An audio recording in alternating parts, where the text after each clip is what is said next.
नमस्कार जय जगन्नाथ फ्रेंड्स आपण मानको आउ गोटे नुआ फ्रेश वीडियो रे स्वागत करूची।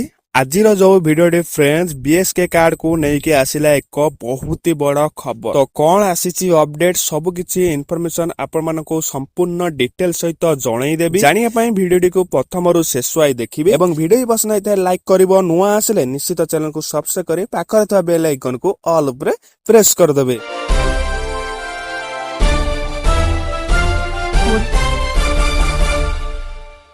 खूब शीघ्र बीएसके कार्ड बदल रे मिलिबो आयुष्मान भारत गोपबंधु जन आरोग्य कार्ड। पूर्व सुविधा सह अधिक लाभवान हेबे हिताधिकारी। खूब शीघ्र चूड़ांत मॉडलिटी एबे राज्य रे 96,50,000 बीपीएल और ईपीएल परिवार भी बीएसके केवाई अधीन रे स्वास्थ्य सेवा पाउचंती। केवल बीपीएल परिवार सदस्य मानक पय उद्दिष्ट आयुष्मान भारत योजना रे बीएसके केवाई रो प्राय 60% हिताधिकारी शामिल हेबे। बळका 40% हिताधिकारी गोपबंधु जन आरोग्य योजना रे शामिल करा जिवो। जदि आयुष्मान भारत रे उभय पुरुष और महिला मानक लागि 5 लाख टंकार स्वास्थ्य बीमा रहिछि, किंतु बीएसके केवाई भली महिला को 10 लाख टंकार स्वास्थ्य बीमा जगैबाकू मॉडलिटी प्रस्तुत करुचंती स्वास्थ्य विभाग। उभय योजना रे हिताधिकारी जेउ भली आयुष्मान भारत और बीएसकेवाई रो अनुबंधित हॉस्पिटल रे चिकित्सित पाइबे तार व्यवस्था करा जिवो। प्रचलित बीएसकेवाई कार्ड बदल रे हिताधिकारी को लागू हबो